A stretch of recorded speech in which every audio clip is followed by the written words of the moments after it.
Deus, igreja, vamos estar passando para a palavra.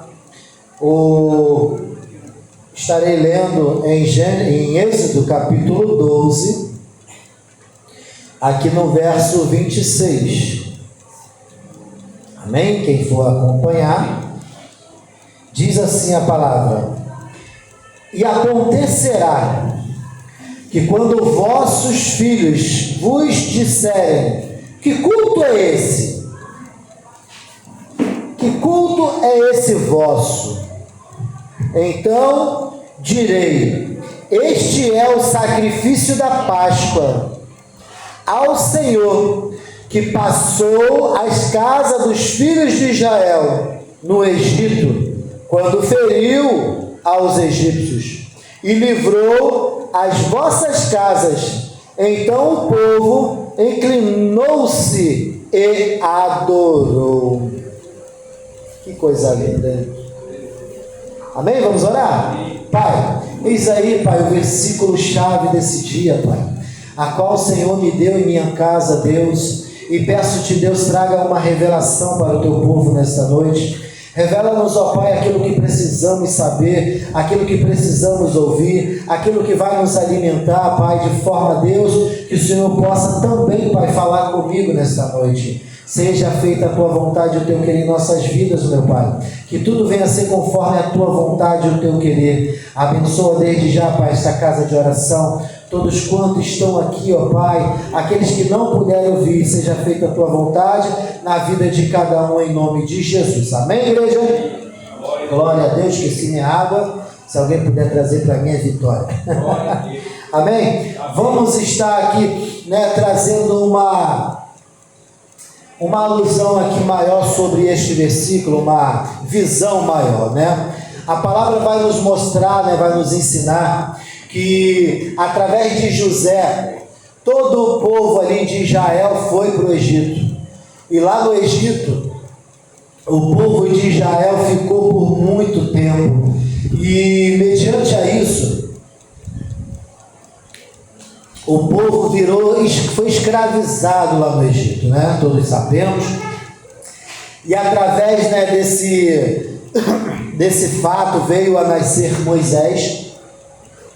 Todos conhecemos a história de Moisés, que o faraó lá viu que o povo crescia muito e mandou matar todas as crianças. E Moisés foi salvo ali pelas águas, a filha de faraó o achando, cuidou dele como filho, e ele nasceu ali dentro do palácio ali, e ao crescer, a sua idade ali, aconteceu aquele fato a qual ele saiu fugido do Egito, e ele foi,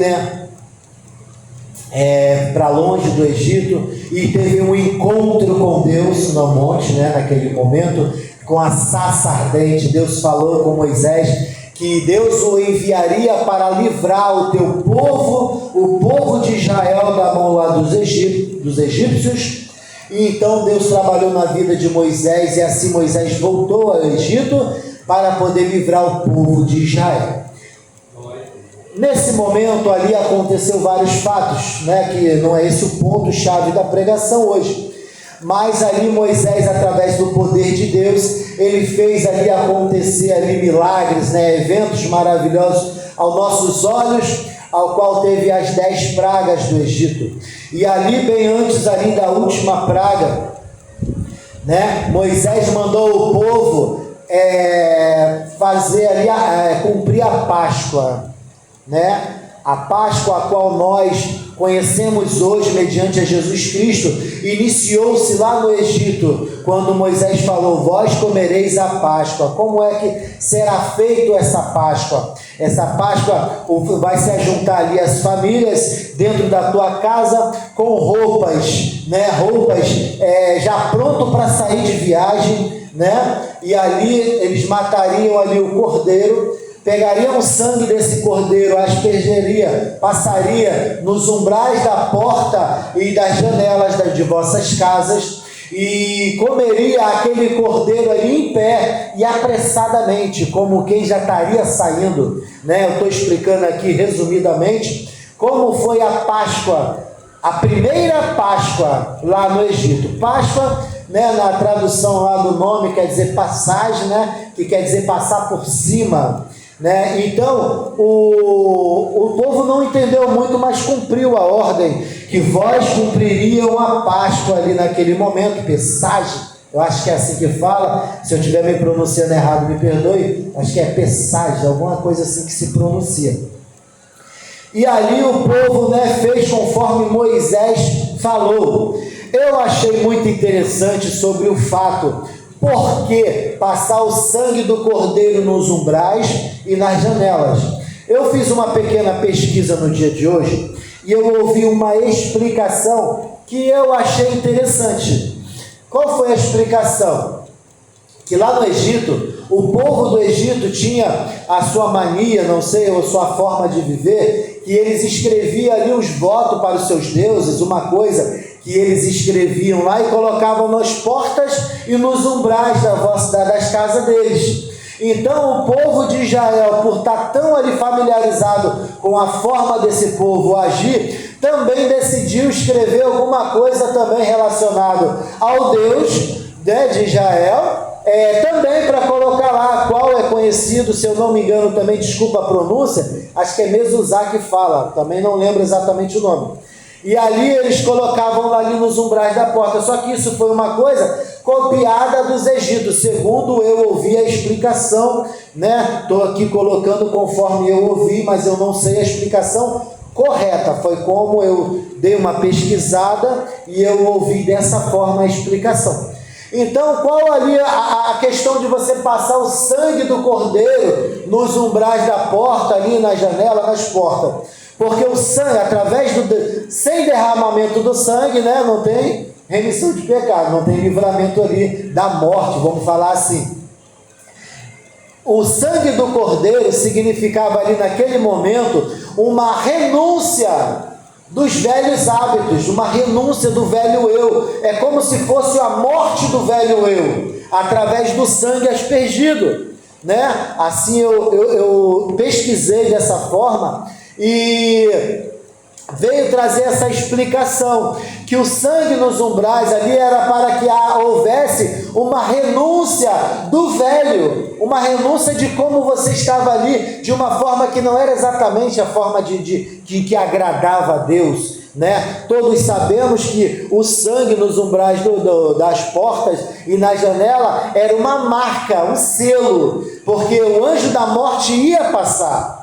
E toda a casa que tivesse o selo ali, o sangue do cordeiro, o anjo da morte passaria por cima e não mataria ali os filhos daquela casa. Então, né, nós temos esse entendimento, que o sangue era para que o anjo da morte pulasse aquela casa e não atingiria ali os homens de Israel, os filhos de Israel, né? Mas essa foi a explicação ali que eu consegui hoje pesquisando sobre essa passagem, e eu achei muito interessante trazer, porque ali naquele momento aquele sangue estava como se eu renuncio às coisas que não é de Deus, eu renuncio a essas coisas que não foi Deus ali, né? Foram eles que fizeram conforme estava vendo que os outros faziam. Mas até então assim eu achei interessante, eu quis trazer aqui. Mas a real que nós conhecemos biblicamente é que o sangue do cordeiro, ele foi ali marcado na porta dos umbrais para que o anjo da morte não entrasse naquela casa e matasse os filhos de Israel, mas sabendo que já era o povo de Israel que estava ali dentro, e ele passasse por cima e fosse para outra casa. Então, meus irmãos, ali o povo de Israel, eles estavam para sair do Egito. E ali, antes da última praga ali, que foi mediante a última praga, que foi a morte dos primogênitos, ali Deus fez aquele ato ali, ó, a Páscoa. Hoje, Cristo é nossa Páscoa. Hoje nós comemoramos Cristo como o último sacrifício, porque Cristo morreu uma vez por todas para nós. Hoje, nós cumprimos a lei do Senhor através da morte do Cordeiro Jesus Cristo, ao qual derramou o seu sangue sobre nós. Temos aqui uma continuidade aqui do Novo Testamento que vai nos dar vários respaldos conforme isso. Mas no Antigo Testamento, a Páscoa foi feita dessa forma. E ali, né, quando chegou a hora, eles estavam se alimentando do cordeiro, o anjo da morte veio e chegou ali naquela casa, viu a marca de sangue, passou por cima e foi ali e morreu os primogênitos dos egípcios. E mediante aquilo ali, né, o rei lá do Egito lá, pegou e mandou eles sair da terra do Egito, e ali eles foram livres, né, eles foram meio que expulsos, né, da terra do Egito, mas conseguiram a liberdade. Não tão pouco, né, que depois eles tentaram correr atrás. Todos sabemos ali, né, que o mar se abre, o povo de Israel passa de pé seco, e depois o mar se fecha, engolindo todos os egípcios, né, que morreram ali, né, naquele grande naufrágio ali, ao qual Deus fechou o rio sobre eles e salvou o povo de Israel mais uma vez. Olha, eu acho maravilhoso o quanto Deus fez na vida daqueles homens, e muitos eles erraram naquela caminhada. Olha que foram 10 pragas ali no Egito, ali, né, as rãs, as fissuras, né, os machucados que deu lá, que eu esqueci o nome agora, e todas as outras coisas, a água em sangue, a transformação, toda a água em sangue, e muitas outras coisas ali, as pragas dos piolhos, e outras coisas que teve ali, e ainda assim, né, lá na frente o povo de Israel murmurou, e ainda é só Jesus na causa. Eu acho que nos dias de hoje, não vou confirmar, mas eu acho que nos dias de hoje, se Deus fizesse essas pragas por aqui, o povo voltava correndo, voltava não? Imagina só, que coisa. Mas, né, Deus sabe de todas as coisas, Deus proveu para este século fazer diferente, né? Tem que se cumprir as Escrituras, tem que se cumprir a palavra de Deus. Então, né, vamos seguir o texto. A palavra do Senhor, aleluia, vai nos dizer que Jesus Cristo, né, o Filho de Deus, caminhou, como diz a palavra, Deus amou o mundo de tal maneira que deu o seu Filho unigênito do Pai, aleluia, para que viesse nos salvar. Todo aquele que crê no Filho do Homem, né, seria salvo. Nós conhecemos esta palavra, e a palavra vai dizer que Jesus andou na face desta terra, nos trazendo um novo evangelho, um novo testamento. O que é o testamento, igreja? A palavra vai nos mostrar que um testamento, em vida, o homem que vai atestar ali o seu testamento, ele primeiro tem que estar em vida, e em vida ele vai colocar ali, ó, o meu testamento é esse, todos aqueles que vão receber da minha herança, né? Ele coloca lá no testamento quem vai receber a sua herança, e ele também pode colocar no seu testamento também como estas pessoas vão receber a herança. Veja bem que se eu tivesse herança, né, a minha herança, né, eu iria colocar lá, né, deixo tudo que tenho para a minha família, né, primeiramente minha esposa, depois meus filhos, porque, né, ela em vida, ela vai coordenar tudo que eu tenho ali, e logo após ali ela vai deixar conforme ela quer para os meus filhos, né? Mas enquanto eu estiver em vida, eu estou aqui mandando em tudo, né? Essa seria o meu testamento. Mas o testamento que Jesus nos deixou foi a salvação e a vida eterna. Mas para que este testamento viesse a ter vida, o atestador tem que morrer, né? Porque os meus filhos só vão ter parte na minha herança quando eu morrer. É muito interessante, me veio à mente agora, eu quero trazer aqui, que eu estava lendo um documentário que um homem fez o seu testamento, e no testamento dele ele colocou assim: deixo tudo que tenho para os meus filhos, mas se algum dos meus filhos me colocarem, como é que fala a casa de pessoa idosa? No asilo, este filho que me colocou no asilo não teria parte no meu testamento. Olha só que coisa. Aí, olha só, eu achei muito interessante esse documentário. Ele colocou lá: tudo que eu tenho são dos meus filhos, claro, mas se algum deles me colocassem no asilo, esse perderia a sua herança. Aí o que aconteceu? Obviamente não consegui ler toda a história, mas obviamente quer dizer, se essa história veio a fluir, quer dizer que ele perdeu, porque ele botou o pai no asilo. Mostrou até a foto do homem lá, eu só não segui muito ali a leitura. E aí, quer dizer, pensa só, mas Jesus, o nosso Salvador, ele não fez assim. Jesus, ele colocou sim, como foi da outra vez que eu falei, ele colocou lá na herança dele lá, todo aquele, o parâmetro, né, para que nós viéssemos a receber, por exemplo, a minha herança quem vai receber são os meus parentes, minha esposa, meus filhos e assim meus netos, né? Jesus Cristo não tinha abaixo dele filhos, parentes, mas Jesus Cristo homem, mas ele deixou ali para toda a humanidade. Então o testamento de Jesus Cristo foi para toda a humanidade. E qual era a herança dele? Salvação e vida eterna. Mas ele deixou lá escrito no testamento dele, que está aqui em nossas mãos. O meu testamento é esse. A minha herança, a minha riqueza é essa. Salvação e vida eterna, mas porém, para todo aquele que me receber e me aceitar como filho de Deus. Acreditar que eu sou filho de Deus. Todo aquele que me receber como Senhor e Salvador, todo aquele que me reconhecer que eu vim nesta terra e fiz todas essas coisas. Então aqui Jesus vai detalhando no seu testamento tudo que ele nos deixou. Nós vemos também lá em 1 Coríntios capítulo 11, né, 23 em diante, que vai dizer, né, que Paulo vai falar assim, que eu recebi do Senhor, né, o que também vos ensinei, que na noite que o Senhor foi traído, ele tomou o cálice, né, ali tendo dado graça ao pão, ao vinho, deu ao povo e falou, esse é o novo testamento no meu sangue. Por que ele falou isso? Esse testamento no sangue dele, por quê? Para que ele viesse a nos deixar esse testamento, ele teria que morrer. E ali, através do sangue de Jesus, agora trazendo a Páscoa para nós, Jesus, o nosso Cordeiro Pascual, Jesus Cristo, ele derramou o seu sangue sobre todos nós também, para que o anjo da morte eterna, quando visse sobre nós, passasse direto.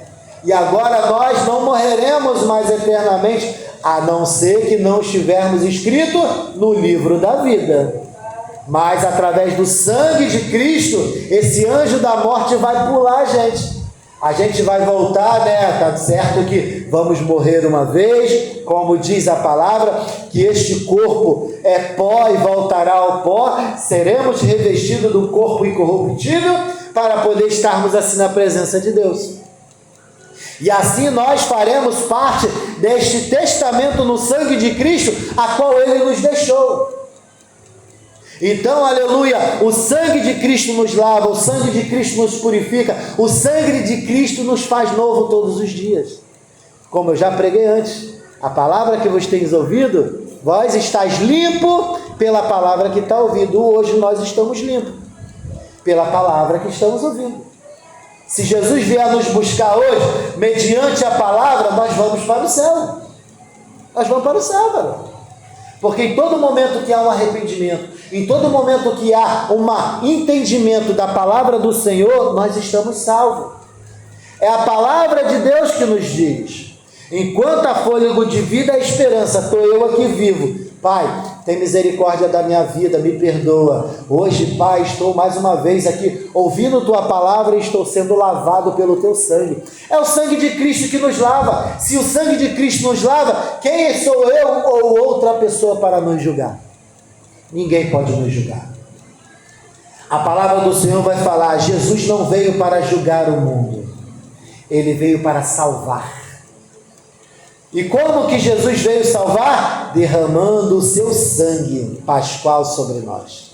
É o sangue do Cordeiro que nos livra da morte eterna e nos dá vida e salvação. Então, a palavra vai nos dizer que Cristo nos deu um testamento no teu sangue, ao qual nos dá salvação e vida eterna. É para quem isso aí, presbítero? É para todo mundo.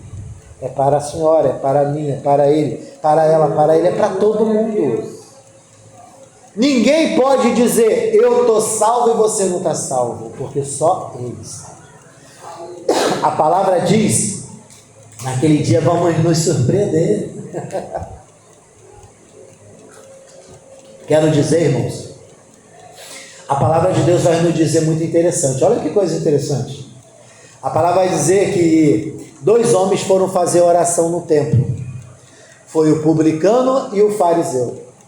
Naquele tempo, o fariseu, ele era um dos homens de Deus. Vamos dizer assim que aqui tem presbítero, tem pastores, tem diáconos, então tem, apesar que aqui é diferente, né? Todos nós somos o mesmo, mas naquele tempo existia, vamos botar melhor assim, aqui é Assembleia, ali é Batista, lá é Congregacional. Então ali vai falar que lá naquele tempo tinha os fariseus, os escribas, né, e outras classes. Então aqui tinha o fariseu, que era uma dessas classes de homens de Deus da época.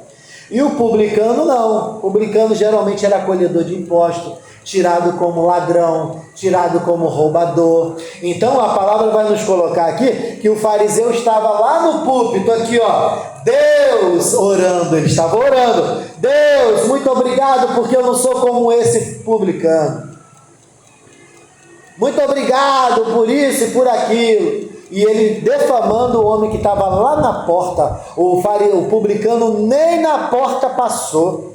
Ele estava lá na porta falando assim, ó, Deus, tem misericórdia de mim. Deus, tem misericórdia de mim. Deus, tem misericórdia de mim. E o fariseu lá no púlpito lá, Deus, muito obrigado porque eu não sou como esse daí. Olha só, como se estivesse julgando. Jesus falou, quem saiu dali justificado? O homem que falou que não queria ser como ele, ou ele que estava falando, tem misericórdia de mim? A palavra de Deus fala que ele saiu justificado, enquanto o outro não foi justificado. Então, meus irmãos, como eu já disse várias e várias vezes aqui, a palavra que nos salva, a palavra nos purifica, a palavra nos renova, a palavra nos restaura. E hoje estamos em um dia a qual nós comemoramos a Páscoa, sendo que nós, homens de Deus, não comemoramos a Páscoa que o mundo comemora, comendo ovinho de chocolate, né? O coelhinho lá, o orelhudo, né? Nós não, nós é o cordeirinho, né? Que nos deu a salvação, que nos deu o seu sangue, nos lavou, nos purificou, nos remiu, né? Então todos nós somos participantes dessa salvação em Cristo Jesus, através do sangue de Jesus. Eu quero dizer mais uma vez, irmãos, neste mundo, muitos vamos ter surpresa naquele grande dia. Quantas pessoas estão por aí, se dizem homens e mulheres de Deus, mas está pecando no escuro, no obscuro, fora da presença? Nós vemos aí quantos escândalos tem aí, ó. Quantos escândalos tem? E fulano de Deus lá, que se dizia de Deus, caiu, você viu? Poxa, fulano caiu? É, pastor, presbítero, diácono, aquele lá que cantava, o levita, caiu. Então eu estou dizendo, igreja, não estou aqui julgando, porque a palavra de Deus nos ensina a orar por aqueles que estão caídos. Nós temos que orar uns pelos outros, porque nós estamos sujeitos a cair também. Você sabia, vou dizer aqui, ó, para os homens de Deus e mulheres de Deus, você sabia que nós que conhecemos a palavra estamos mais sujeitos a cair de quem não está? Sabe por quê? Porque nós conhecemos a palavra. Você quer ver um erro que muitos homens de Deus cometem? Não estou apontando nem acusando ninguém. A palavra de Deus fala, aquele que sabe fazer o bem e não faz, peca. Eu sei dessa palavra, eu conheço essa palavra, nós conhecemos. Então, se eu estou vendo alguém ali necessitado, se eu não ajudar, eu podendo fazer o bem, eu vou estar pecando, olha só.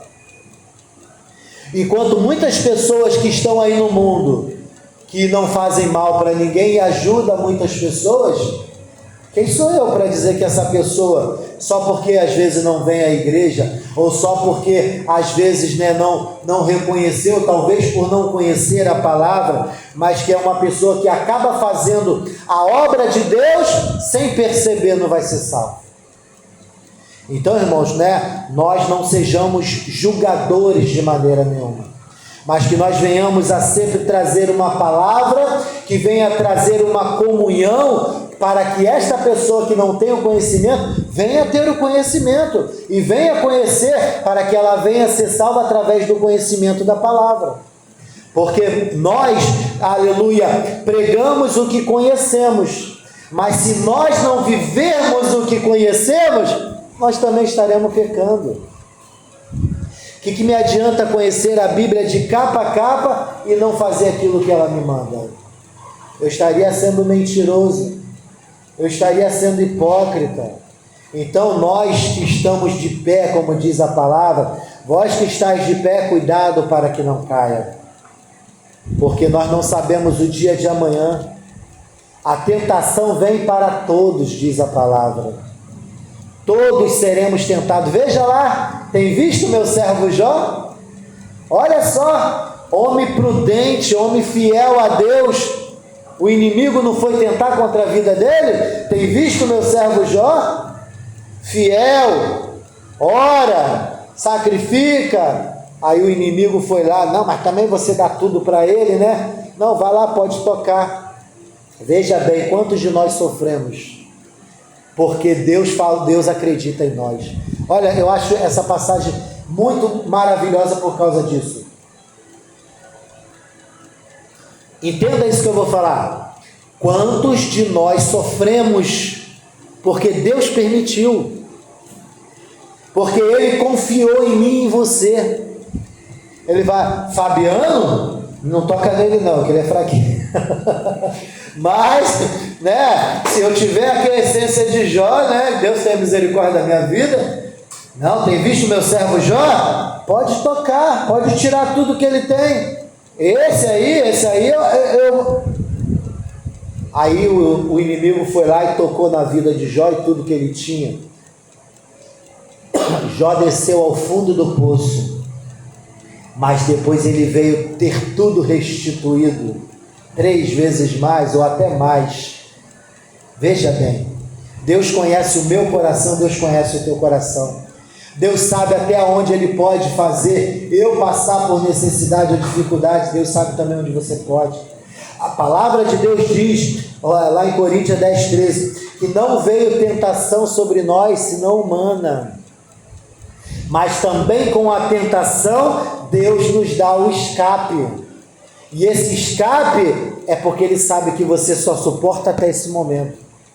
Você já viu quando você parece que está tudo indo por um buraco ali, está acabando, não tem mais jeito, daqui a pouco você vê uma luzinha no fim do túnel? É Deus. É Deus falando, olha, até aqui eu sei que você aguenta. Agora eu estou te dando um escape. Vem com força, que eu estou te ajudando, eu estou te suprindo, eu estou te fortalecendo.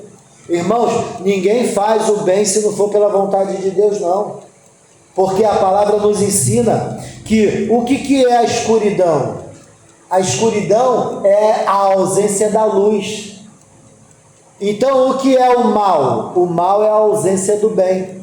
Se eu sei fazer o bem, então eu tenho Deus no meu coração. Deu para entender? Se eu sei fazer o bem, eu tenho Deus no meu coração. Porque se eu não tivesse Deus no meu coração, eu estaria fazendo tudo quanto é coisa errada e o mal aí na terra.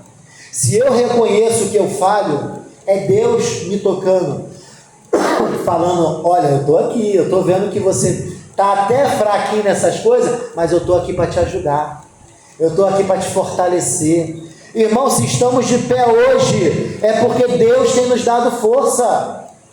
Porque se fosse o inimigo na nossa vida, nós estaríamos aí na sarjeta, nós estaríamos aí em um buraco qualquer aí caído. O inimigo não quer você andando bonitinho, não. Ele quer te usar para derrubar outros e para trazer maus exemplos. Você quer ver como é que o inimigo corrompe uma pessoa? O inimigo corrompe uma pessoa dessa forma. Muitas das vezes ele não precisa nem te tocar. Basta ele colocar pessoas perto de você, pessoas que só sabem falar besteira, pessoas que só sabem falar mal, pessoas que vão falar de você, tipo assim, eu quero fazer isso, vai ser bom. A pessoa, faz isso não vai dar certo não. Aí você coloca no teu coração, hoje eu vou para a igreja adorar a Deus. Aí alguém vai chegar perto de você e vai falar assim, para que você vai lá na igreja? Para que você vai lá todo dia a mesma coisa? Todo dia lá, você vai lá fazer o quê? Então, o inimigo, ele trabalha dessa forma. Ele coloca pessoas perto de você que venha fazer você se entristecer. O inimigo quer que você seja feliz? Quer nada. O inimigo vai permitir, né, se a pessoa não estiver na presença de Deus, de pessoas perto de você falar palavras que vai te magoar, que vai te machucar. E se, vou falar mais profundo, e se os nossos parentes derem lugar ao inimigo, eles mesmos podem ser usados contra nós. Mas nós que somos do dia, glória, nós que somos da luz, nós que somos de Deus, sabemos que quem é que está aqui para provocar a gente contra Deus? Não é o inimigo? Então nós vamos tratar essas pessoas que com palavras duras vêm tentando vir nos machucar, nós vamos tratar essa pessoa diferente. Deu para entender? Eu quero dizer, igreja, que dentro da nossa própria casa tem pessoas que podem dizer palavras duras para nós, para nos machucar. Só que nós sabemos quem é Deus.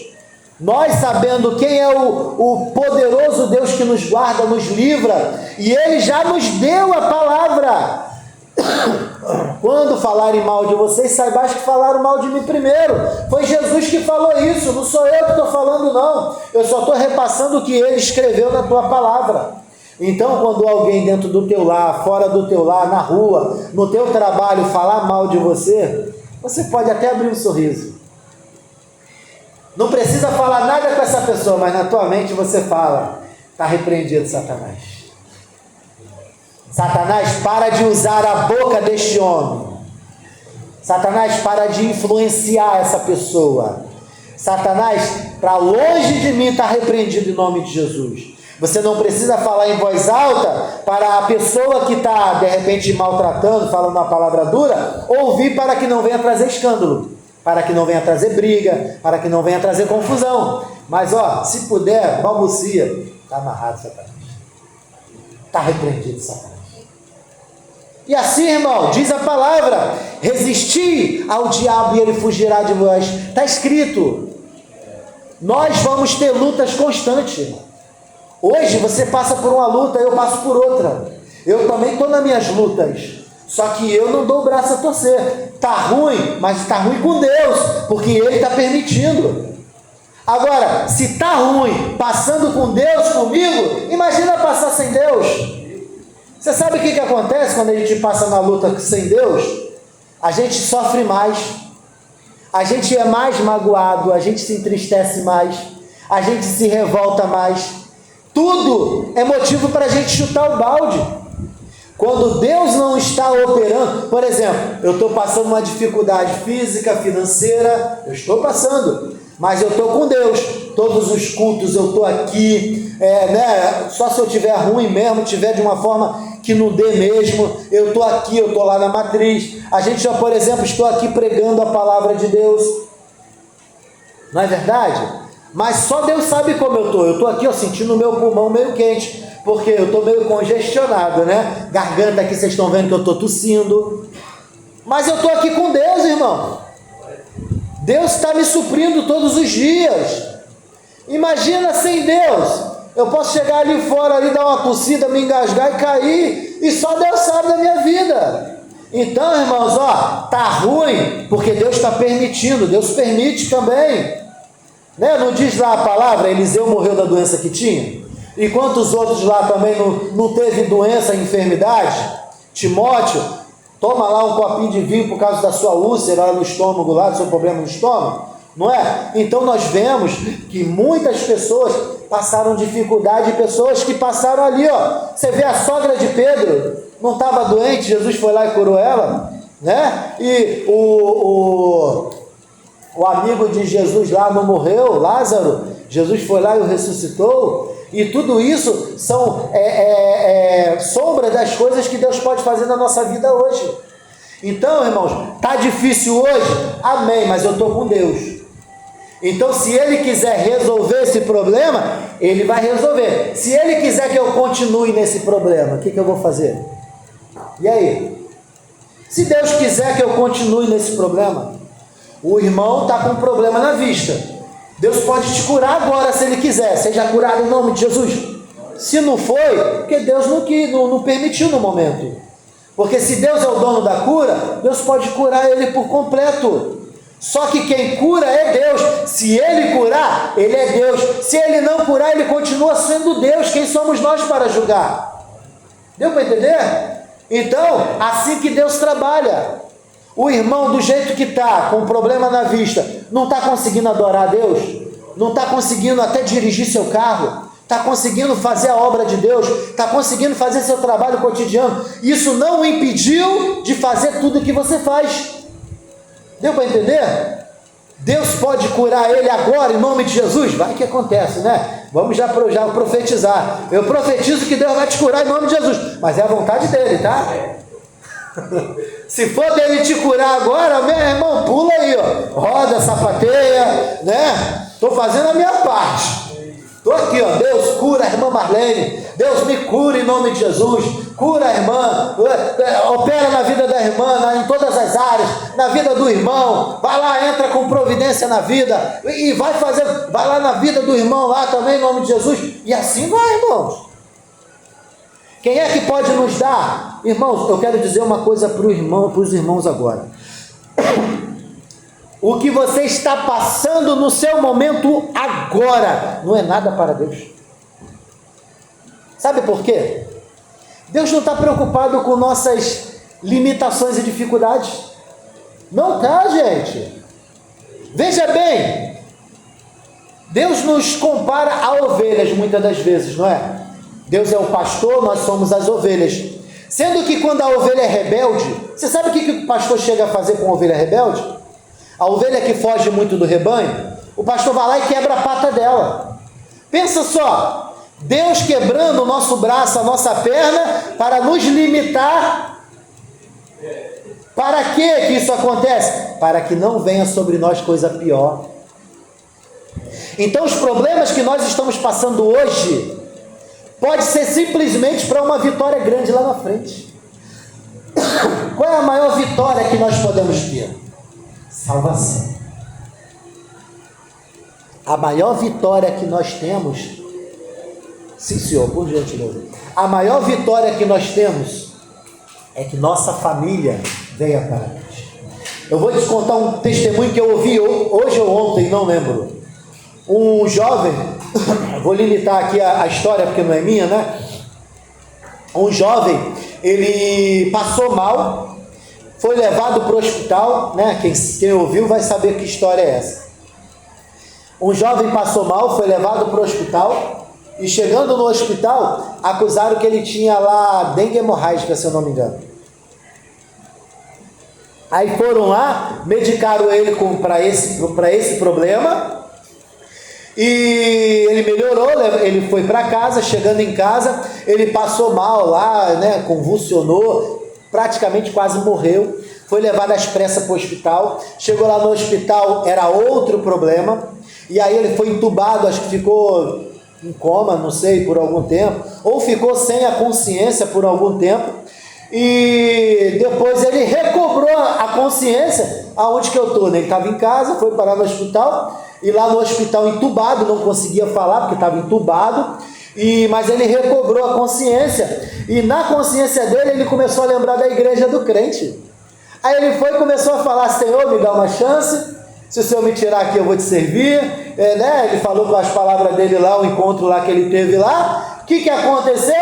Deus curou ele lá, todo entubado, dentro do hospital. Então ele sentou na cama, E outra, tinha outra doença que deu nele lá, nas mãos e nos pés, que deu bola de sangue, de pus, não lembro o que foi, que estourou e os médicos estavam para cortar, porque infeccionou, não sei o problema que deu lá, que estava para infeccionar ali, eles estavam para cortar as mãos e os pés dele, se eu não me engano.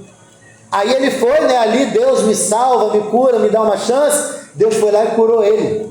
Ele sentou na cama, daqui a pouco veio os hospital, assim, veio os médicos, né, ele contando, né, todo mundo que estava no hospital foi lá para ver o que estava acontecendo, ele estava curado, e ele foi e contou, Jesus veio aqui e me curou. E o que eu quero trazer dessa história? Aleluia, glória a Deus, estou até emocionado. Ligaram para os pais dele, olha só como é que os médicos são, né, dá vontade de dar uns cascudos em uns médicos, sabia? Em vez de falar, seu filho já acordou, pode vir ver ele, não, falou, olha, aconteceu um negócio com seu filho aqui, vem cá correndo. Pensa só, irmãos, o meu filho lá internado, entubado, lá fora da consciência dele, o médico me liga, ó, aconteceu um negócio com teu filho, vem cá. Só a misericórdia de Deus, gente. Eu vou entrar no hospital igual doido. E foi isso que o pai dele fez, entrou no hospital desesperado e chegou ali aquele monte de médico na sala do filho, ele sai da frente que eu quero passar, e chegou lá perto do filho, lá o filho sentado na cama. Aí ele foi, contou a história, né, que Jesus foi ali na presença dele ali e curou ele. O pai se ajoelhou, levantou a mão toda calejada e falou, se Deus curou meu filho, agora eu também vou aceitar Jesus. E a mãe dele deu a volta na cama, estou toda arrepiada aqui, eu me emocionei com essa história. A mãe dele deu a volta na cama, ajoelhou do outro lado e falou assim, no dia que você descer as águas, eu desço junto com você. Irmãos, deixa eu falar uma coisa aqui para os irmãos. Isso é forte, tá? Se preciso for, Deus mata para salvar uma alma. Se preciso for, Deus leva. Se preciso for, Deus leva para o hospital para salvar uma alma. Se preciso for, Deus corta um braço para salvar uma alma. Se preciso for, Deus te tira seus olhos. Se preciso for, Deus faz. Eu lembro de uma história real, passou perto de mim essa história, de uma família que não estava buscando a Deus, e a criança da família, não lembro se era filho, se era neto, veio adoecer, e Deus levou aquela criança. Mas através da morte daquela criança, a família toda voltou para Jesus. Aí eu pergunto, por que não voltou antes? Será que se tivesse voltado antes para Jesus, Jesus não teria curado aquela criança? É igual outra coisa, irmãos. Muitas pessoas comentam sobre isso. É um comentário que se há sobre o fato que Jesus, na noite em que foi traído ali, né, naquela noite ali, na noite que ele foi ao monte orar, ele orou e derramou gotas de sangue, seu suor, né, transformou em gotas de sangue. A palavra diz que sem derramamento de sangue não há remissão de pecado. Dizem que aquele sangue que Jesus derramou ali naquele lugar seria o suficiente para ele não ser morto, mas salvar a humanidade. Pensa só. Só que o propósito de Deus foi além. Ele tinha que entregar o testamento. E o testamento só viria quando o atestador morre. Pensa só. O sangue já tinha sido derramado. E eu ouvi uma história também que eu achei maravilhosa. Vou contar bem rápido aqui para a gente terminar essa pregação. Eu ouvi uma história, é uma história que eu ouvi, que eu quero trazer aqui, que eu achei que trouxe bem crescimento para nós. Adão, quando ele foi criado, ele estava só. Mas ali houve a necessidade de fazer uma disjuntora. Naquele tempo, dizem que Adão não dormia, porque ele era praticamente ali santo ali, né? Estava num corpo glorificado, né? Um homem que viveria mais de 1000 anos se não tivesse pecado, né? Acredito eu que de repente estaria vivo até hoje. mas aprove acontecer. E ali Deus, para poder fazer a disjuntora, Deus teve que fazer ele dormir a primeira vez. Eu não lembro como é que foi a explicação, mas dizem que o sono é como se fosse uma morte. Porque diz lá, né, que quem morre não sabe de nada. E quando a gente dorme, a gente também não sabe de nada.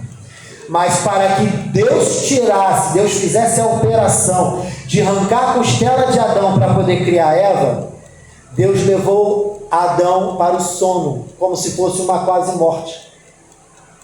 E através ali daquela quase morte ali foi arrancada uma costela.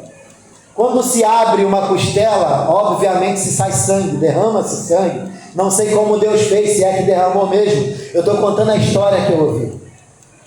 E ali o que aconteceu? Deus tirou a costela de Adão e criou Eva. Eva é o quê? A disjuntora. Vamos botar aqui, Adão é o noivo, Eva é a noiva, não é assim? Vamos só colocar, conjecturar dessa forma. Nosso Senhor Jesus Cristo, quando foi levantado na cruz do Calvário, o que fizeram no lado dele? Enfiaram a lança. E através da lança saiu o quê? Sangue e água. O sangue foi aonde nasceu a noiva. O sangue que Jesus emanou na cruz do Calvário, a qual nós falamos muitas das vezes, mas não entendemos, muita gente não entende, que sangue é esse que desceu na cruz? Eu sei que ele morreu, ele foi machucado, obviamente escorreu sangue, né, dos espinhos da cabeça, do furo da palma da mão, não é verdade? Mas dizem que foi esse sangue que saiu do lado que nasceu a noiva. Nós somos a noiva do Cordeiro, que fomos criados a partir daquele sangue derramado na cruz do Calvário. E através daquela água que nós fomos lavados com água e sangue. Aleluia, Jesus. E ali nasceu a igreja. Você sabia que a igreja nasceu ali? Você sabia que os evangelhos é considerado o Velho Testamento ainda? Porque Jesus, ele cumpriu a lei nos evangelhos. Dizem que a igreja, o Novo Testamento, inicia-se em Atos, que já são os Atos dos Apóstolos após a morte de Jesus Cristo. Olha, tem histórias maravilhosas iguais a essa. Tem uma outra que fala sobre o furo na mão, que eu vou deixar para uma outra parte, que a cicatriz é a prova. Olha aqui, ó, foi por você. Veja o que Deus fez por cada um de nós. E por que ele fez tudo isso? Pensa, por que o Filho de Deus fez tudo isso? Ele é Deus. Ele fez tudo isso para nos salvar. Ele fez tudo isso por um povo rebelde. Ele fez tudo isso por um povo pecador. Irmãos, todos nós somos pecadores, irmão. Nós somos lavados e remidos no sangue do Cordeiro. Mas todos nós nascemos pecadores. Eu vou dizer, irmãos, que há muitos aí que se dizem aí mas está pecando em pequenas coisas, enquanto tem uns que está pecando em coisas grandes, mas tem um coração arrependido, tem um coração voltado para Deus. Você quer ver uma coisa que infelizmente existe muito no mundo evangélico? Fofoca. Fofoca não é de Deus não, irmãos. O crente fofoqueiro vai pagar com Jeová naquele grande dia. Sabe por causa de quê? A fofoca pode trazer morte. Você quer ver uma outra coisa no mundo evangélico? Mentiroso. Quantos crentes mentirosos tem no mundo? Você conhece um monte? Pula essa parte, irmão. Pula. Fora as outras coisas que nós não vemos. Tem crente que bebe bebidas fortes, irmão. Tem crente que faz um monte de coisa que a gente não vê. Quantas pessoas estão murmurando hoje? Você quer ver uma das maiores murmurações que tem no mundo cristão? Deus, eu sou teu servo e olha a dificuldade que eu estou passando na minha vida.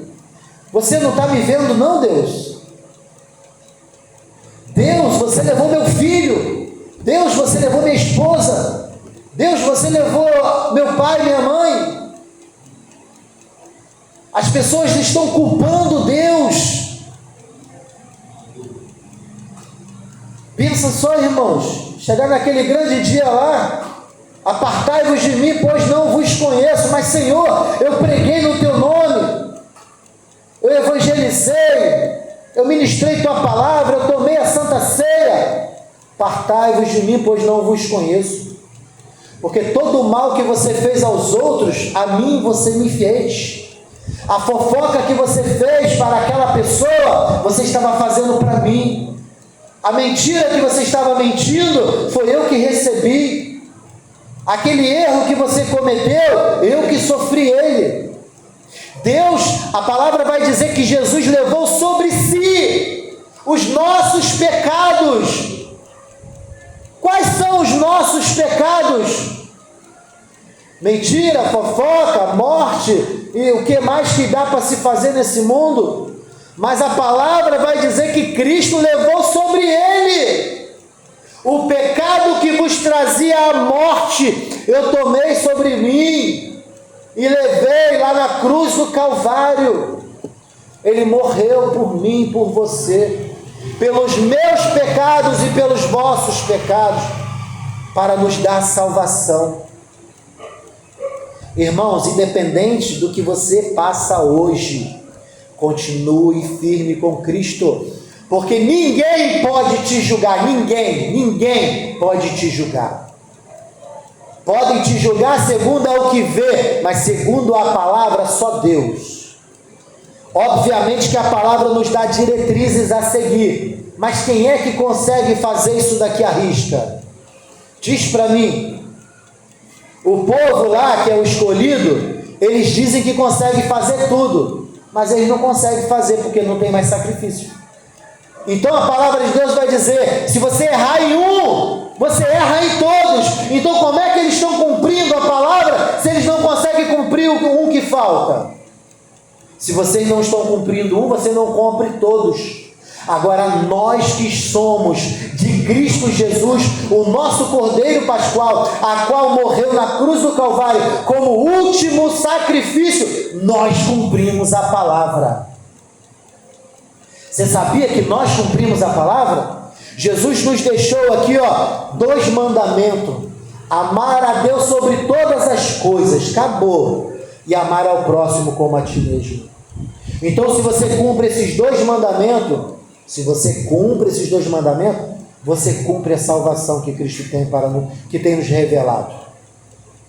Veja bem, irmãos, o que Deus fez por mim e por você foi uma morte horrível para se pensar, mas através do sangue derramado naquela cruz, hoje nós podemos dizer que a salvação está mais perto de nós do que antes. Amém? Até aqui, em nome de Jesus, agradeço.